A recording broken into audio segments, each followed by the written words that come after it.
मुख्यमंत्री एकनाथ शिंदे यांच्या नेतृत्वातील शिवसेनेने यवतमाळ, वाशिम लोकसभा मतदारसंघात राजश्री पाटील यांना उमेदवारी दिली आहे. या ठिकाणी पक्षाने विद्यमान खासदार भावना गवळी यांचा पत्ता कट केला आहे.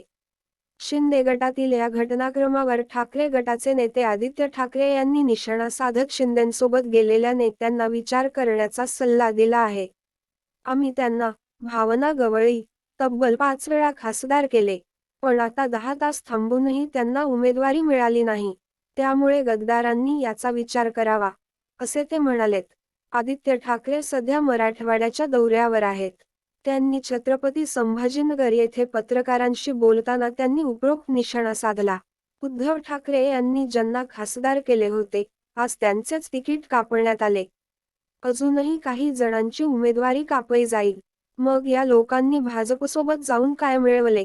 यात एक अशी व्यक्ती आहे, ज्यांना आम्ही 5 वेळा खासदार बनवले, पण आता त्यांना 10 तास थांबूनही उमेदवारी मिळाली नाही, असे आदित्य ठाकरे खासदार भावना गवळी यांचा अप्रत्यक्ष उल्लेख करताना म्हणाले.